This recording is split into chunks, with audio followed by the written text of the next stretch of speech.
Chapter I. The Shade of Cardinal Richelieu. In a splendid chamber of the Palais Royal, formerly styled the Palais Cardinal, a man was sitting in deep reverie, his head supported on his hands, leaning over a gilt and inlaid table which was covered with letters and papers. Behind this figure glowed a vast fireplace alive with leaping flames. Great logs of oak blazed and crackled on the polished brass andirons, whose flicker shone upon the superb habiliments of the lonely tenant of the room, which was illumined grandly by twin candelabra rich with wax lights. Anyone who happened at that moment to contemplate that red samar, the gorgeous robe of office, and the rich lace, or who gazed on that pale brow, bent in anxious meditation, might, in the solitude of that apartment, combined with the silence of the antechambers and the measured paces of the guards, upon the landing-place, have fancied that the shade of Cardinal Richelieu lingered still in his accustomed haunt. It was, alas, the ghost of former greatness.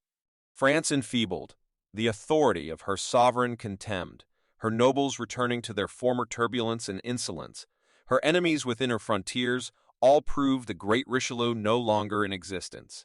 In truth, that the red samar which occupied the wonted place was his no longer, was still more strikingly obvious from the isolation which seemed, as we have observed, more appropriate to a phantom than a living creature from the corridors deserted by courtiers and courts crowded with guards from that spirit of bitter ridicule, which, arising from the streets below, penetrated through the very casements of the room, which resounded with the murmurs of a whole city leagued against the minister, as well as from the distant and incessant sounds of guns firing let off, happily, without other end or aim, except to show to the guards, the Swiss troops and the military who surrounded the Palais Royal, that the people were possessed of arms. The shade of Richelieu was Mazarin. Now Mazarin was alone and defenseless, as he well knew. "Foreigner!" he ejaculated. "Italian!" That is their mean, yet mighty byword of reproach, the watchword with which they assassinated, hanged, and made away with Concini, and if I gave them their way, they would assassinate, hang, and make away with me in the same manner, although they have nothing to complain of except a tax or two now. And then, idiots! Ignorant of their real enemies, they do not perceive that it is not the Italian who speaks French badly, but those who can say fine things to them in the purest Parisian accent, who are their real foes. Yes, these these know-how. The Earl of Essex, 'tis true, wore a splendid ring, set with diamonds, given him by his royal mistress, whilst I have nothing but a simple circlet of gold, with a cipher on it and a date. But that ring has been blessed in the chapel of the Palais Royal, so they will never ruin me, as they long to do, and whilst they shout, "Down with Mazarin!" I, unknown and unperceived by them, incite them to cry out, "Long live the Duc de Beaufort!" One day, another, "Long live the Prince de Condé!" And again, "Long live the Parliament!" And, at this word, the smile on the cardinal's lips assumed an expression of hatred, of which his mild countenance seemed incapable. "The Parliament! We shall soon see how to dispose," he continued, "of the Parliament. Both Orleans and monarchies are ours. It will be a work of time, but those who have begun by crying out, 'Down with Mazarin!' will finish by shouting out, 'Down with all the people I have mentioned, each in his turn.' It is said that Mazarin, who, though a cardinal, had not taken such vows as to prevent it, was secretly married to Anne of Austria." Laporte's Memoirs. Richelieu, whom they hated during his lifetime and whom they now praise after his death, was even less popular than I am. Often he was driven away. Oftener still had he a dread of being sent away.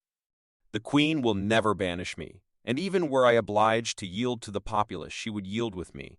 If I fly, she will fly, and then we shall see how the rebels will get on without either king or queen. Oh, were I not a foreigner! Were I but a Frenchman! Were I but of gentle birth! The position of the cardinal was indeed critical, and recent events had added to his difficulties. Discontent had long pervaded the lower ranks of society in France.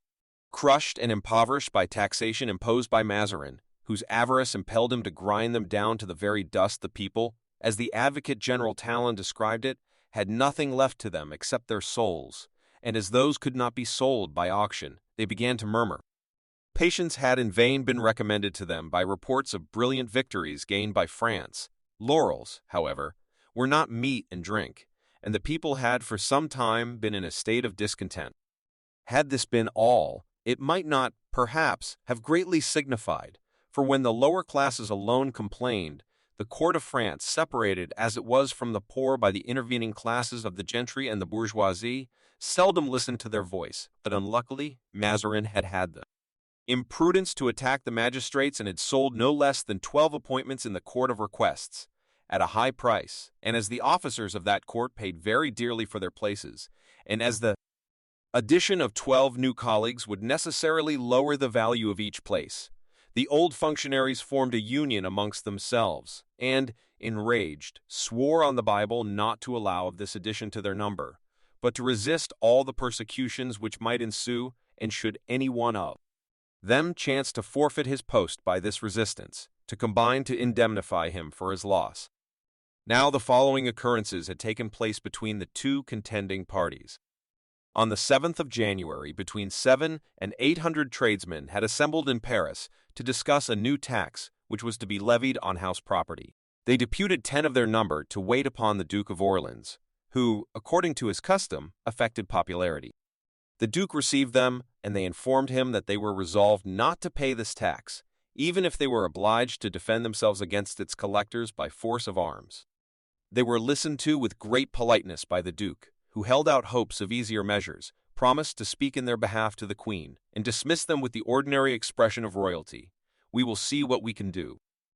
2 days afterward, these same magistrates appeared before the cardinal, and their spokesman addressed Mazarin with so much fearlessness and determination that the minister was astounded and sent the deputation away with the same answer as it had received from the Duke of Orleans, that he would see what could be done, and in accordance with that intention, a council of state was assembled and the superintendent of finance was summoned. This man, named Emery, was the object of popular detestation, in the first place because he was superintendent of finance, and every superintendent of finance deserved to be hated; in the second place because he rather deserved the odium which he had incurred. He was the son of a banker at Lyons named Particelli, who, after becoming a bankrupt, chose to change his name to Emery, and Cardinal Richelieu, having discovered in him great financial aptitude, had introduced him with a strong recommendation to Louis XII, under his assumed name, in order that he might be appointed to the post he subsequently held. "You surprise me," exclaimed the monarch. "I am rejoiced to hear you speak of Monsieur d'Emery as calculated for a post which requires a man of probity. I was really afraid that you were going to force that villain Particelli upon me." "Sire," replied Richelieu, "rest assured that Particelli, the man to whom your Majesty refers, has been hanged." "Ah, so much the better," exclaimed the king. "It is not for nothing that I am styled Louis the Just," and he signed Emery's appointment. This was the same Emery who became eventually superintendent of finance. He was sent for by the ministers, and he came before them pale and trembling, declaring that his son had very nearly been assassinated the day before, near the palace. The mob had insulted him on account of the ostentatious luxury of his wife, whose house was hung with red velvet edged with gold fringe.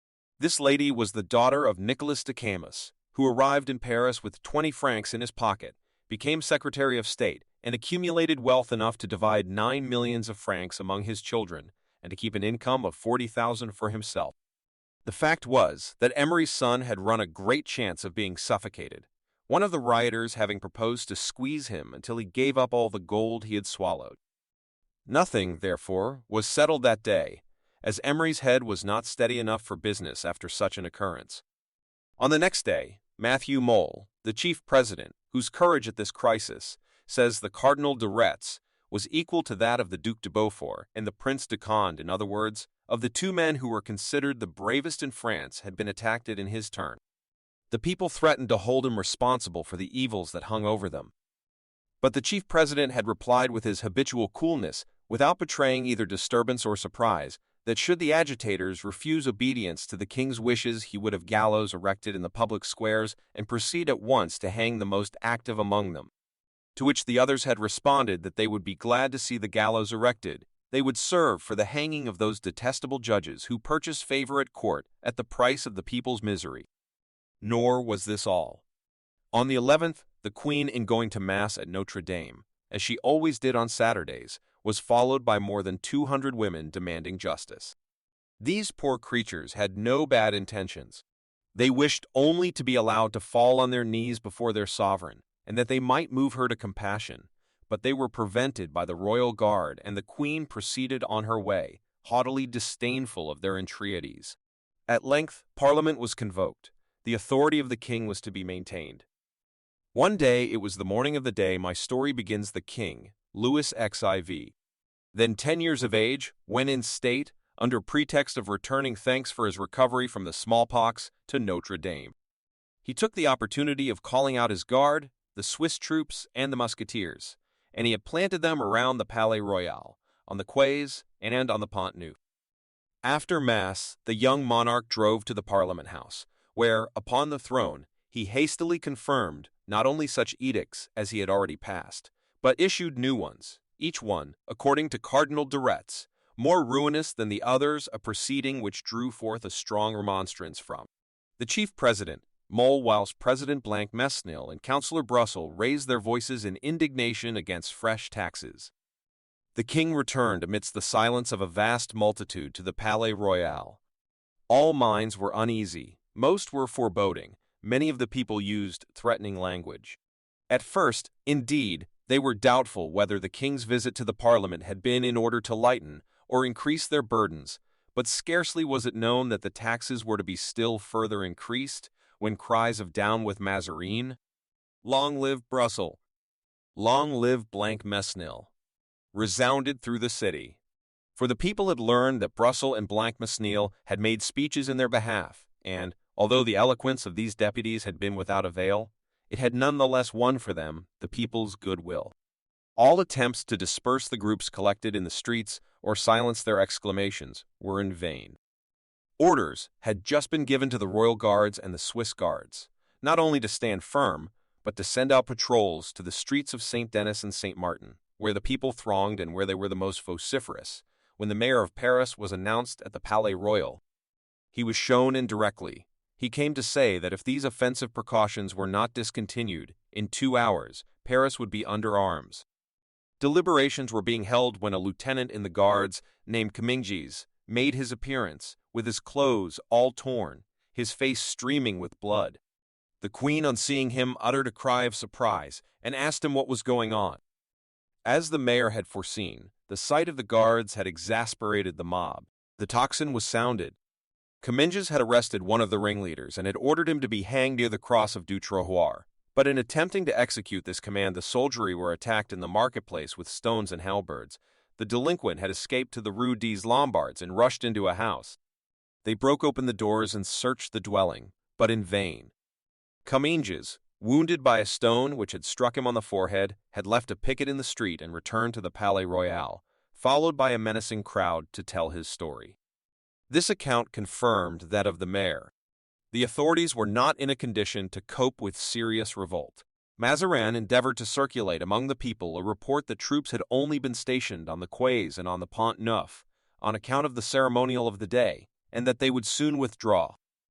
In fact, about 4 o'clock, they were all concentrated about the Palais Royal, the courts and ground floors of which were filled with musketeers and Swiss guards, and there awaited the outcome of all this disturbance. Such was the state of affairs at the very moment we introduced our readers to the study of Cardinal Mazarin, once that of Cardinal Richelieu. We have seen in what state of mind he listened to the murmurs from below, which even reached him in his seclusion, and to the guns, the firing of which resounded through that room. All at once he raised his head, his brows slightly contracted like that of a man who has formed a resolution. He fixed his eyes upon an enormous clock that was about to strike 10, and taking up a whistle of silver gilt that stood upon the table near him, he shrilled it twice. A door hidden in the tapestry opened noiselessly, and a man in black silently advanced and stood behind the chair on which Mazarin sat. "Bernouin," said the cardinal, not turning around, for having whistled, he knew that it was his valet de chambre who was behind him. "What musketeers are now within the palace?" "The Black Musketeers, my lord." "What company?" Tyrville's company. Is there any officer belonging to this company in the antechamber? Lieutenant D'Artagnan. A man on whom we can depend, I hope. Yes, my lord. Give me a uniform of one of these musketeers and help me to put it on. The valet went out as silently as he had entered and appeared in a few minutes, bringing the dress demanded. The cardinal, in deep thought and in silence, began to take off the robes of state he had assumed in order to be present at the sitting of Parliament, and to attire himself in the military coat, which he wore with a certain degree of easy grace, owing to his former campaigns in Italy. When he was completely dressed, he said, "Send hither Monsieur d'Artagnan."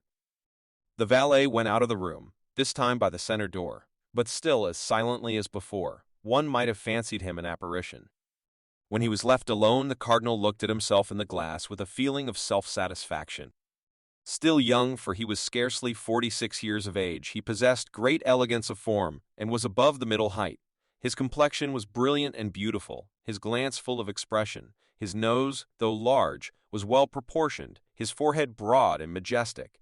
His hair, of a chestnut color, was curled slightly. His beard, which was darker than his hair, was turned carefully with a curling iron, a practice that greatly improved it. After a short time, the cardinal arranged his shoulder belt, then looked with great complacency at his hands, which were most elegant and of which he took the greatest care, and throwing on one side the large kid gloves tried on at first, as belonging to the uniform, he put on others of silk only. At this instant the door opened. "Monsieur d'Artagnan," said the valet de chambre. An officer, as he spoke, entered the apartment. He was a man between 39 and 40 years of age, of medium height, but a very well-proportioned figure, with an intellectual and animated physiognomy, his beard black, and his hair turning gray, as often happens when people have found life either too gay or too sad, more especially when they happen to be of swart complexion. D'Artagnan advanced a few steps into the apartment. How perfectly he remembered his former entrance into that very room. Seeing, however, no one there except a musketeer of his own troop, he fixed his eyes upon the supposed soldier, in whose dress, nevertheless, he recognized at the first glance the cardinal. The lieutenant remained standing in a dignified but respectful posture, such as became a man of good birth, who had in the course of his life been frequently in the society of the highest nobles. The cardinal looked at him with a cunning rather than serious glance, yet he examined his countenance with attention, and after a momentary silence said, "You are Monsieur d'Artagnan?" "I am that individual," replied the officer. Mazarin gazed once more at a countenance full of intelligence, the play of which had been, nevertheless, subdued by age and experience, and D'Artagnan received the penetrating glance like one who had formerly sustained many a searching look, very different, indeed, from those which were inquiringly directed on him at that instant. "Sir," resumed the cardinal, "you are to come with me, or rather I am to go with you." "I am at your command, my lord," returned D'Artagnan. "I wish to visit in person the outposts which surround the Palais Royal. Do you suppose that there is any danger in so doing?" "Danger, my lord!" exclaimed D'Artagnan with a look of astonishment. "What danger?" "I am told that there is a general insurrection. The uniform of the king's musketeers carries a certain respect with it, and even if that were not the case, I would engage with 4 of my men to put to flight 100 of these clowns. Did you witness the injuries sustained by Comminges?" "Monsieur de Comminges is in the guards and not in the musketeers, which means, I suppose, that the musketeers are better soldiers than the guards." The cardinal smiled as he spoke. "Everyone likes his own uniform best, my lord." "Myself excepted," and again Mazarin smiled, "for you perceive that I have left off mine and put on yours." "Lord bless us! This is modesty indeed," cried D'Artagnan. "Had I such a uniform as your eminence possesses, I protest I should be mightily content, and I would take an oath never to wear any other costume." "Yes, but for tonight's adventure, I don't suppose my dress would have been a very safe one. Give me my felt hat, Bernouin."